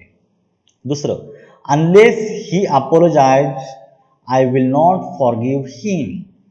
इथं अनलेसचं वाक्य आलेलं आहे, इथं अनलेस ऐवजी इफ टाकलेलं आहे. ठीक आहे. आता अपोलोजाइज हे क्रियापदाला यस यस जोडलेलं आहे, ऍटलीस्ट यस जोडलेलं आहे. त्याच्या अगोदर डज नॉट घेतला आणि नंतर क्रियापदाचं मूळ रूप घेतलं. आता एक अतिशय महत्वाचा नियम लक्षात ठेवायचं, डू, डज आणि डीड यांच्यानंतर वाक्यामध्ये जे मुख्य क्रियापद येतं ते कंपल्सरी मूळ रूपामध्येच घ्यायचं. याला यस यस जोडायचा नाही, याचं भूतकाळी रूप करायचं नाही. म्हणून बघा, ह्या डू नंतर जे क्रियापद येतं ते देखील मूळ रूपात आलेलं आहे, डज नंतर जे क्रियापद आलेलं आहे ते देखील मूळ रूपामध्येच आलेलं आहे. आलं लक्षात? ह्याप्रमाणे तुमचा कंटेंट आहे. तर ही एक आपला हा जो मेन टॉपिक याप्रमाणे होता. तर आता हा घटक एवढाच आहे. मी अगदी तुम्हाला गॅरंटी देऊन सांगतो, जो विद्यार्थी मी ह्या 40-50 मिनिटाच्या कालावधीमध्ये जे काही तुम्हाला समजून सांगितलेलं आहे, तो जे काळजीपूर्वक समजावून घेईल, मी त्याला 100% सांगतो, त्याला या घटकावरील प्रश्नांची उत्तरं द्यायला काहीच चुकणार नाही. गॅरंटेड त्याची उत्तरं जी आहेत ही बरोबर येणार आहे. आता मी एक प्रातिनिधिक स्वरूपामध्ये मी तुम्हाला 2-4 क्वेश्चन या ठिकाणी दाखवतो. आयोग या ठिकाणी प्रश्न कसे विचारतो. एक लक्षात ठेवायचे तुम्हाला, मी या टॉपिकवर जे आलेले प्रश्न आहेत यांचा स्वतंत्र व्हिडिओ मी बनवणार आहे. खास विश्लेषण त्या व्हिडिओमध्ये असणार आहे. या ठिकाणी जस्ट मी प्रातिनिधिक एक्झाम्पल दाखवतो आहे, कारण प्रश्न भरपूर आहेत आणि हा टॉपिक इतका लांब व्हायचा नाहीये मला, कारण 2-2.5 तास तुम्ही पण एका ठिकाणी बसू शकणार नाहीये. म्हणून मी हा टॉपिक थोडासा लवकर एंड करणार आहे, जेणेकरून याचा पार्ट 2 लवकरच तुम्हाला भेटेल. तुम्ही फ्रेश मूडमध्ये तो एकदा ऐका, जेणेकरून दोन्ही व्हिडिओ जर तुम्ही अशा एका पाठोपाठ नंतर निवांत ऐकले तर तुमची कन्सेप्ट अगदी बेसिक पासून ऍडव्हान्स पर्यंत 100% कंप्लीट होऊन जाईल, याची मी तुम्हाला गॅरंटी देतो. तर या ठिकाणी जो प्रश्न आलेला आहे तो तुम्ही थोडक्यात पाहायचा. तर या ठिकाणचा जो पहिला जो प्रश्न आहे तो पहा, use the appropriate pair for the underline words. आता या ठिकाणी एक वाक्य दिलेलं आहे, वाक्य दोन वाक्य दिलेले आहेत बघा. त्यातील एका वाक्यामध्ये काय केलेलं आहे की दोन वाक्यांशाला म्हणजे एक मेन क्लॉज आहे आणि एक सबऑर्डिनेट क्लॉज आहे, यांना अशा प्रकारे अंडरलाईन करून दिलेले आहे. तर यांच्यामध्ये क्रियापदाचे जे काही कॉम्बिनेशन आहे हे चुकीचं आलेलं आहे. तर योग्य कॉम्बिनेशन असलेला क्रियापदाचा पर्याय या 4 पैकी तुम्हाला या ठिकाणी रिप्लेस करायचा आहे. त्यामुळं वाक्य काळजीपूर्वक समजून घ्या. राज्यसेवा मुख्य परीक्षा 2019 ला या प्रश्नावर म्हणजे या टॉपिकवर तुम्हाला प्रश्न पडलेला होता. तर या ठिकाणी ते चेक करायचं आहे. तर या ठिकाणी तुम्हाला ते पाहायचं आहे, तर काळजीपूर्वक समजून घ्या. तर एक या ठिकाणी पहा, Tom is unwilling to tell me, हे तुमचं पहिलं वाक्य झालेलं आहे. आता हे वाक्य वेगळं आहे, याला सोडून द्या. Tom is unwilling to tell me. आता जे पुढचं जे वाक्य आहे याच्यामध्ये आपल्याला बदल करायचा आहे. If he would tell me what he wants for his dinner I would have cooked it for him. आता या वाक्यामध्ये आपण अगदी व्यवस्थित पाहायचे, गडबड करायची नाही, व्यवस्थित समजून घ्यायचे. आता आपण जो चार्ट पाहिलेला आहे त्यामध्ये इफच्या क्लॉज मध्ये मला तुम्ही सांगा, वुड आपण घेतला होता का? नाही. प्रोबॅबल कंडिशन मध्ये साधा वर्तमान काळ घेतला, इमॅजिनरी कंडिशन मध्ये साधा भूतकाळ घेतला आणि इम्प्रोबॅबल इम्पॉसिबल जी कंडिशन आहे त्या कंडिशन मध्ये पूर्ण भूतकाळ घेतला. म्हणजे ओल्ड आणि क्रियापदाचं मूळ रूप हे आपण इफच्या क्लॉज मध्ये घेतलेलंच नाहीये. आलं लक्षात? आणि जर या ठिकाणी ओल्ड आणि क्रियापदाचं मूळ रूप जर घेतलं, कधी कधी असं रेअर कंडिशन येऊ शकतं, कारण या ठिकाणी ओल्ड जे आलेलं आहे त्याच्यावेळी तुम्हाला साधा भूतकाळ या अनुषंगाने वापरलं जातं. लक्षात ठेवा, ओल्ड आणि V1 सिंपल पास्ट टेन्सच्या अनुषंगाने वापरलं जातं. तर मग इथे सिंपल पास्ट टेन्स समजायचा आणि जे पुढे जो मेन क्लॉज आहे या क्लॉज मध्ये ओल्ड प्लस क्रियापदाचं मूळ रूप घेणं गरजेचं होतं. इथे दिलेलं आहे ओल्ड हॅव कुक्ड. इथं ओल्ड हॅव चालणार नाहीये, म्हणजे हॅव जो आहे हा चुकीचा आहे आणि कुकला ईडी लावायचा नको आहे. म्हणून तुमच्या पर्यायांपैकी जो आहे तो पर्याय क्रमांक तुम्ही नीट पाहू शकता. या ठिकाणी पहिल्या पर्यायामध्ये ओल्ड प्लस V1 दिलेला आहे आणि पुढे परत इथं ओल्ड हा कॉन्ट्रॅक्टेड फॉर्म मध्ये आलेला आहे. लक्षात ठेवा, आय ओल्ड कुक इट अशी रचना दिलेली आहे. काय दिलेली? आय ओल्ड कुक इट ह्या प्रकारची रचना दिलेली आहे. आता दुसऱ्या वाक्यामध्ये साध्या वर्तमान काळ जर इफच्या क्लॉज मध्ये असेल तर पुढे ओल्ड प्लस V1 येत नाही, विल प्लस V1 आलं पाहिजे होतं. या ठिकाणी ही रचना तशी कॉम्बिनेशन चुकीचं आहे. इफच्या क्लॉज मध्ये साधा भविष्यकाळ वापरत नाहीत म्हणून तिसरा पर्याय देखील चुकीचा आहे. इफच्या क्लॉज मध्ये जर पूर्ण भूतकाळ असेल तर पुढल्या म्हणजे मेन क्लॉज मध्ये ओल्ड हॅव प्लस V3 अशी रचना येते. या ठिकाणी फक्त पूर्ण भूतकाळ दिल्यामुळे पर्याय क्रमांक 4 देखील चुकीचा आहे. म्हणून फक्त स्ट्रॉंग पॉसिबिलिटी राहिली ती म्हणजे पर्याय क्रमांक 1. मग आता तुम्ही म्हणाल की सर तुम्ही जो चार्ट दिला तर त्या चार्ट मध्ये इफच्या क्लॉज मध्ये कुठेही ओल्डचा उल्लेख नाहीये.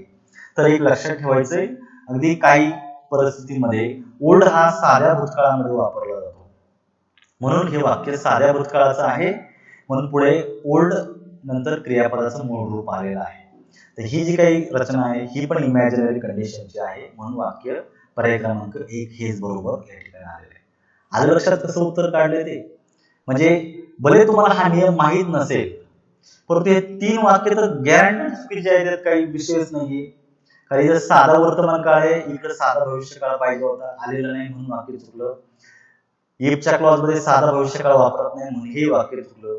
इफच्या क्लॉज मध्ये पूर्ण भूतकाळ असेल तर इकडे ओल्ड हॅव V3 यायला पाहिजे होतं, इथे पण साधा भूतकाळ वापरलं, हे वाक्य चुकलं. त्यामुळे पॉसिबिलिटी तशी 1 नंबरचीच आहे, त्याच्यामुळे तसंही पण तुम्हाला उत्तर देता आलं असतं, परंतु नियम पण माहीत करून घ्यायचा. त्यामुळे एक नोटीस करायचं, ज्या वेळी तुम्ही प्रश्नांची उत्तर शोधाल त्यावेळेस एक उत्तर जर तुम्ही बरोबर जर शोधलं तर उरलेली उत्तर चुकीची का आहेत हे देखील तुम्हाला माहित पाहिजे, तर तुमची ॲक्युरसी लेवल तुमची वाढणार आहे. आणि सगळ्यात महत्त्वाची गोष्ट, स्पीड तुमचं उत्तर देताना वाढणार आहे. ह्या गोष्टी खूप महत्त्वाच्या आहेत. आता पुढच्या वाक्यामध्ये तुम्हाला पाहायचं आहे की 3 वाक्य दिलेली आहेत ABC आणि त्यांच्यापैकी तुम्हाला फक्त करेक्ट सेंटेन्सेस शोधायचे आहेत. कुठली शोधायची आहेत? करेक्ट.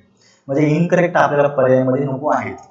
संयुक्त गट क मुख्य परीक्षा 2019 क्लास 3 च्या पेपर मध्ये आलेला हा प्रश्न आहे. पहा, unless it will rain I will pick you up at 6. आता वाक्यामध्ये अनलेस नी वाक्याची सुरुवात झालेली आहे. कशाने झालेली आहे? अनलेस नी. Unless it will rain. आता अनलेसच्या वाक्यामध्ये किंवा इफच्या क्लॉज मध्ये मी तुम्हाला सांगितलेलं आहे साधा भविष्यकाळ वापरत नाही, म्हणून इथं will rain, will plus V1 ही रचना चुकीची आहे, म्हणून हे वाक्य इथे चुकलेलं आहे. आता तुम्ही जर मला सर या वाक्याला करेक्ट करा, मी असं केलं असं बघा, अनलेस इट रेन्स साधा वर्तमान काळ घेतला असता, I will pick you up at 6. म्हणजे साधा भविष्यकाळ आला असता आणि इकडे साधा वर्तमान काळ आला असता, विल काढून टाकला असता आणि क्रियापदाला यस जोडला असता, अनलेस इट रेन्स. पण इथं विल आल्यामुळं तुमचं पहिलं वाक्य जे आहे हे कसं झालेलं आहे? चुकलेलं आहे. आता तुम्ही दुसऱ्या वाक्याकडे पाहायचंय. आता हे पहिलं वाक्य चुकलेलं. दुसरं वाक्य, if you don't pass the test. आता डू आणि डज हे साध्या वर्तमान काळामध्ये येतात आणि हे वाक्य निगेटिव्ह केलेलं आहे, हे वाक्य बरोबर आहे. आता इफच्या क्लॉज मध्ये जर साधा वर्तमान काळ असेल तर मेन क्लॉज मध्ये आपण साधा भविष्यकाळ घेतो. आता हे वाक्य प्रश्नार्थक जरी असलं तरी वाक्यामध्ये साधा भविष्यकाळ आलेला आहे, म्हणून हे वाक्य कसं आहे? बरोबर आहे. आणि तिसरं वाक्य बघा, take another sandwich if you are hungry. इफच्या क्लॉज मध्ये साधा वर्तमान काळ आलेला आहे, तर जो मेन क्लॉज आहे त्या ठिकाणी कधी कधी साधा म्हणजे भविष्यकाळ ऐवजी तुम्ही इम्पेरेटिव्ह म्हणजे आज्ञार्थक वाक्य देखील घेऊ शकता. तुम्हाला जर खूप भूक लागलेली आहे तर सरळ तुम्ही या म्हणजे वाक्यामध्ये जर दिलेलं जे काही हे आहे म्हणजे जी काही घटना आहे तिचा संबंध पुढे जोडलेला आहे, म्हणून तुम्ही साधा भविष्यकाळाऐवजी आज्ञार्थक वाक्य देखील वापरू शकता. म्हणून फक्त बी आणि सी हे दोनच पर्याय तुमचे बरोबर आहे, म्हणून तुम्ही पर्याय क्रमांक 4 ला मार्क करू शकता. आलं लक्षात उत्तर कसं शोधलंय? म्हणजे या पद्धतीनं तुमचे उत्तर जे आहे ते तुमचे बरोबर यायला पाहिजेत. आता जो पुढचा जो प्रश्न आहे हा महाराष्ट्र वनसेवा पूर्व परीक्षा 2019च्या पेपरमध्ये आलेला आहे. आता हा वनसेवेचा पेपर आहे, तर तुम्हाला लक्षामध्ये ठेवायचं आहे ते की तुम्हाला या ठिकाणी करेक्ट वाक्य विचारलेलं आहे. कुठलं वाक्य विचारलेलं आहे तुम्हाला? करेक्ट वाक्य तुम्हाला या ठिकाणी शोधायचं आहे. बघा, if a bear embraced you, you are crush to death. आता इफच्या क्लॉज मध्ये जर साधा भूतकाळ दिलेला असेल, साध्या भूतकाळातील क्रियापद आहे, तर मेन क्लॉज मध्ये ओल्ड प्लस क्रियापदाचं मूळ रूप घेणं अपेक्षित होतं. या ठिकाणी साधा वर्तमान काळ दिलेला आहे, काळाचं कॉम्बिनेशन चुकलं म्हणून पहिलं वाक्य चुकलं. क्लिअर? दुसरं वाक्य, इफ ही आस्क्ड मी. इथे क्रियापद साध्या भूतकाळात आहे, म्हणजे इफच्या क्लॉज मध्ये इमॅजिनरी कंडिशन आहे, पण मूळ म्हणजे मेन क्लॉज मध्ये ओल्ड, शोल्ड, कोल्ड आणि माइट त्याच्यानंतर क्रियापदाचं मूळ रूप घेतो. शोल्ड नंतर क्रियापदाचं मूळ रूप आलेलं तुमचं वाक्य बरोबर आलेलं आहे. We shall be excited, simple future tense आलेला आहे. कुठला आलेला आहे? सिंपल फ्युचर टेन्स आलेला आहे. If we let our imagination run away with what might have happened. तर या ठिकाणी देखील इफच्या क्लॉज मध्ये साधा वर्तमान काळ आलेला आहे आणि मेन क्लॉज मध्ये साधा भविष्य काळ आलेला आहे. हे वाक्य देखील बरोबर आहे. तुम्ही काळ चेक करा, बाकीचं जनरली याच्यामध्ये विचारलं जात नाही. काळाचा जो काय कॉम्बिनेशन आहे तो तुम्हाला या बरोबर विचारला जातो. म्हणून बी आणि सी उत्तर जे आहे हे बरोबर असल्या कारणाने पर्याय क्रमांक 2 ला तुम्ही बरोबर मार्क करू शकता. आणि जो पुढचा जो दिलेला आहे प्रश्न तो पण या ठिकाणी पाहायचा आहे की या वाक्यामध्ये दिलेलं आहे की अनरिअल कंडिशन ओळखायची आहे.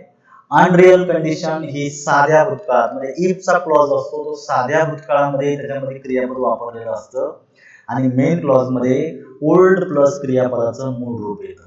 आता जेव्हा तुम्ही चारही वाक्य वाचताय तर तुम्हाला लगेच कळेल की साधा भूतकाळ असणारं वाक्य कुठलं आहे, तर पर्याय क्रमांक 2 मध्ये दिलेले. हॅड हा एकटाच आलेला आहे म्हणून तो साध्या भूतकाळात आलेला आहे आणि पुढे मेन क्लॉज मध्ये ओल्ड प्लस परचेस क्रियापदाचं मूळ रूप आलेलं आहे म्हणून पर्याय क्रमांक 2 दिलेले. साध्या वर्तमान काळामधून अनरिअल कंडिशन व्यक्त होत नाही.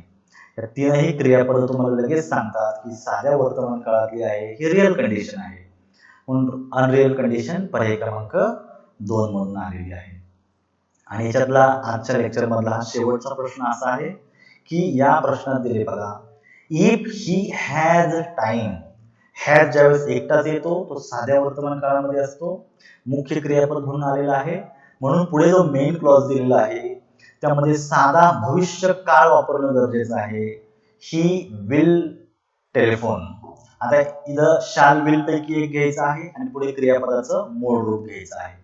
तर या ठिकाणी if he has time he will telephone, इथे शाल पण दिलेला आहे पण विल मोर ॲक्युरेट होतो म्हणून पर्याय क्रमांक 2 ला तुम्ही मार्क द्यायचा. शुड चालत नाही या ठिकाणी आणि हॅज टू चा उपयोग पण आपण करू शकत नाहीये. म्हणून याप्रमाणे तुम्हाला उत्तर जे आहे ते देता आले पाहिजे मित्रांनो. हा घटक खूप सोपा आहे. एकदा व्हिडिओ तुम्ही काळजीपूर्वक पहा आणि मी तर सांगतो जेव्हा तुम्ही आपल्या लेक्चरमध्ये ह्या लेक्चर सिरीज मध्ये तुम्ही 1 बाय 1 स्टेप बाय स्टेप जर तुम्ही सर्वच्या सर्व लेक्चर ऐकत जाताना तर मी तुम्हाला अगदी गॅरंटी देऊन सांगतो कुठलाच पॉईंट तुमचा मिस होणार नाही. प्रॉपरली तुम्हाला हे घटक समजून जाईल. म्हणून साठी जी बॅच आहे ही बॅच याप्रमाणे तुम्हाला जॉईन करायची असते. तर हे अशा प्रकारचा हा लेक्चर होता आणि अशाच प्रकारचे प्रश्न हे तुम्हाला विचारत असतो. तर आजच्या लेक्चर मध्ये आपण या ठिकाणी थांबूया. पुढचा जो लेक्चर आहे या लेक्चर मध्ये मी तुम्हाला या घटकावरचं जे विश्लेषण आहे हे विश्लेषण म्हणजे प्रश्नांचं विश्लेषण कसं करायचं, कमी वेळेमध्ये उत्तरं कशी शोधायची यावर मी आपण नेक्स्ट व्हिडिओ मध्ये पाहूया. तोपर्यंत मी सर्वांची रजा घेतो. धन्यवाद.